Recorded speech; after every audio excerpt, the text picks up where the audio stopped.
Ассалому алейкум дӯстони азиз, ҳамкорони азиз, лидерони азиз. Номи ман Юсуфҷон Тухтаназаров. Ман яке аз лидерони лоиҳаи Фаберлик Forever мебошам ва лидери ширкати Фаберлик мебошам. ҳар як шуморо аз сидқи дил пешвоз мегирам дӯстони азиз. имрӯз хостам ки бо шумо каму беш дар бораи лоиҳаи Фаберлик Forever суҳбат кунем, яъне ки лоиҳаи Фаберлик Forever худаш аз чӣ сабаб мо ҳамин лоиҳаро ташкил кардем, бо ҳамкоромон ҷамъ шудем, гӯем ки бисёр меҳнат кардем, гӯем ки таҷрибаҳо гузарондем ва ана ҳамин лоиҳаро, лоиҳаи тайёр, як системаи тайёрро барои шумо мо ташкил кардаем. пеш аз ҳама ҳар яки шахсони наве ки нав ба командаи мо дохил шудем, нав ба бизнеси мо дохил шудем, ҳар яки шуморо аз сидқи дил табрик мекунам дӯстони азиз. шумо ба яке аз лоиҳаи беҳтарин, ба яке аз ширкати беҳтарин омадаед ки 25 сол мешавад ки дар зиёда аз 46 давлат компанияи мо кор мекунад. дар ҷумҳурии Тоҷикистон дар зиёда аз 12 сол мешавад ки қонунӣ кор карда истодааст ва ин хеле натиҷаҳои беҳтарин аст дӯстони азиз. Лоиҳаи мо якчанд сол мешавад ки лоиҳаро ташкил кардем ва дар якчанд сол лоиҳамо дар тамоми Тоҷикистон рақами 1 шуд. аз рӯи натиҷаҳо, аз рӯи пешравӣ рақами 1 шуд ва аз чӣ сабаб мо лоиҳаро ташкил кардем, яъне бо тамоми директоро, бо тамоми гӯем ки ҳамкорои командамон як шуда, як муштборӣ як шуда ҳамин лоиҳаро ташкил кардем. аз ҳамин сабабе ки мо дидем ки бисёри он шахсоне ки ба бизнеси мо мебиёянд, барои ҳамкорӣ кардан мебиёянд, вақте ки ҳама алоҳида кор мекунанд, ҳама худаш фаҳмидагӣ бор ин кор мекунад, хатогиҳо бисёр мешавад, бисёриҳо мегӯем ки зарар мекунанд ва ғайра. аз ҳамин сабаб барои он ки бо алал хусус барои ҳамкорони нави мо гӯем ки пешравӣ зудтар шавад, хатогӣ кам шавад, барои он ки зудтар ба даромадҳои хуб бароянд, хатогиҳо накунанд, аз ҳамин сабаб мо ҳамин лоиҳаро ташкил кардем ки ба шумо хеле як дастгирии сахт аст. барои он ки шуморо хеле хуб дар лоиҳаи мо сахт дастгирӣ мекунанд, сахт ёд медиҳанд. шумо метавонед ки дар якчанд рӯз, дар якчанд ҳафта, аллакай агар хуб кӯшиш кунем, ёд гирем, ай худи шумоям бисёр чӣ вобастагӣ дорад. агар ки худатон сахт кӯшиш кунед, дар якчанд ҳафта аллакай метавонед ки профессионали бизнеси худатон шавед ва мо ба шумо аз чанқе ки мо метавонем ҳамин қадр дастгирӣ мекунем, мо ҳазоро одамо дар группаҳо мо бисёр омӯзишҳо мегузаронем, бисёр маҷлисҳо мегузаронем ки дар ҳамин маҷлисҳо, дар ҳамин омӯзишҳо, ҷамоматҳо шумо иштирок карда дониши худатона, таҷрибаи худатона зиёд карда метавонед. ба шумо ман бо як боварии комил гуфта метавонам ки ҳар яки мо вақте ки омадагӣ будем ба ин бизнес, ҳамаи мо бетаҷриба будем, ҳамаи мо намедонистем ки чӣ хел кор кунем, бисёр хатогиҳо кардагием, барои ин ки мо намефаҳмидем. ҳамин сабаб дар лоиҳаи мо бошад, шумо ин хатогиҳоро иншоаллоҳ намекунем, барои ин ки шуморо дастгирӣ мекунем, мо шуморо ёд медиҳем. бисёри одамо шуморо дастгирӣ мекунанд, ёд медиҳанд, ёрдам мекунанд. яъне шумо худатон чӣ хел кор кунам, чӣ хел пешравӣ кунам гуфта биёед ки як раҳи коркунӣ кофтани шумо тамоман шарт нест дӯстони азиз. аз ҳамин сабаб ман шумо ба мехостам камтар фаҳмонам ки лоиҳаи мо чӣ ба шумо фоида мерасонад. ҳозир презентатсияро мегузарем, яъне ман шумо ба як презентатсия карда, хушрӯ карда нишон медиҳам ки лоиҳаи мо ба шумо чӣ фоида мерасонад. мақсади омӯзиши якуми мо ҳамин омӯзиши якум бошад. мақсади якум ин шумо ба худатон бояд ки боварӣ пайдо кунед ки ҳамин корро шумо аз ӯҳдаи ҳамин бизнес, аз ӯҳдаи ҳамин кор мебароед. ба ҳамин сабаб ана ҳамин бизнес, ана ҳамин омӯзишро мо оғоз кардем. ҳозир ба презентатсия мегузарем ва суҳбатро давом мекунем. боз як бори дигар ҳамкорони нави моро пешвоз мегирам. имрӯз бо шумо чӣ гуне ки гуфта будам дар бораи лоиҳаи Фаберлик Forever суҳбат мекунем ки ба шумо чӣ ёрдам мерасонад лоиҳаи мо. хуб, шумо ки ба лоиҳаи мо дохил шудаен, айнан дар лоиҳаи Фаберлик Forever мо ба шумо ёрдам мекунем бо тамоми гӯем ки ҳамкоромон, бо тамоми он донишҳое ки он таҷрибае ки мо дорем, мо ба шумо кӯмак мекунем, ёрдам мекунем ки шумо дуруст ин бизнесро барен, яъне ки хатогӣ кам кунед, дуруст این بیزنس رو برین. درست وقتی که شما درست کار میکنین شما گویم که زودتر به نتیجه های بلند میرسین، زودتر رزولتات های بلند به میرسین. یعنی 99% آن شخصانی که با کمانده ما میبیاین، با بیزنس ما میبیاین، چگونه کار را آغاز کردن را نمیدونن، یعنی چخیل کار کردن، چخیل پیشروی کردن را نمیدونن و هر یک آدم میگوید که کار را از چی سر کنم، چخیل کار کنم که زودتر نتیجه شود و غیره. خب بیایید اول میفهمیم که لایحه فایبرلیک فوریور به شما چی یاردم میکند. تمام کمانده ما یک جای به شما یاردم میکنیم. چه خیلی که میبینیم ما بسیار همین گونه مجلس ها میگذرانیم، هم آنلاین. مقصد شما میتونین اگر که با مجلس های ما با اشتراک کرد نتوانین، ممکن در راه های خیلی دور هستید، طریق اینترنت در پریمای افیرها میتونین تماشا کنین. ما بسیار جماعت ها میگذرانیم، بسیار گویم که با همدیگر درباره تجربه خود به همدیگر یارگاه میزنیم، یعنی صحبت میکنیم، تجربه یکدیگر یاردم میکنیم و بسیاری ها میگن که فایبرلیک در فقط این کاری زنکی دخترها کار میکنن. این خطاگی خیلی کلان است، برای اینکه ممکن آن شخصانی که میگن که فایبرلیک این کاری دختریه فقط همین فروختن باری یکچند آدمای دیدگی خیلی بار فروخته هستند و همین مقصد همین گپ رو میگن. لیکن بهترین شخصان، بهترین گویم که پسران در لایحه ما در شرکت ما کار میکنند. دوستان عزیز،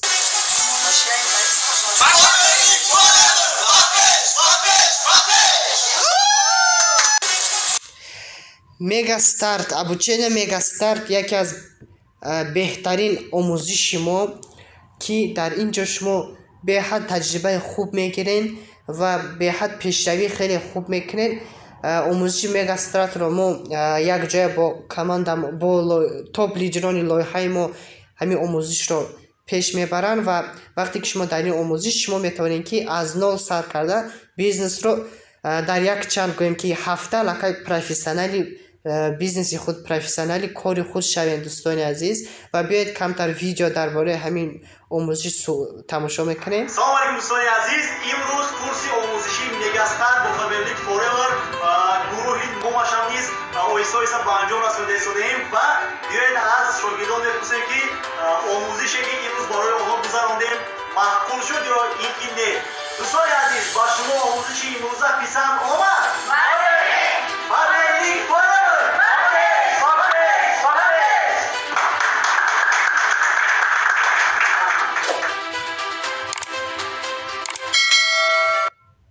بیاید نتیجه های آن شخصانی که در همین آموزش اشتراک کردن، نتیجه همین شخصان رو از سخنهای همین شخصان رو یک چند نفر رو گوش میکنیم.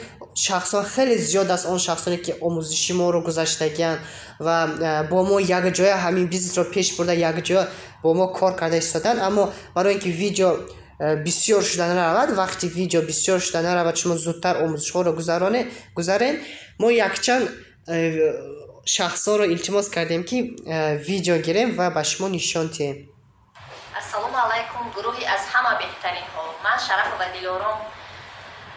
در این کورس 6 روزه که ما میگا استارت گذاشتیم به هر چیزای نوگانی به هر چیزهای نو رو آموختیم و من با باوری کامل گفته میتوانم که من به قله‌های بلندترین انشاءالله میرسم. حتی من کلاژ شخصی خود رو تشکیل دادم که انشاءالله همه این مقصدهای من عملی میگردد.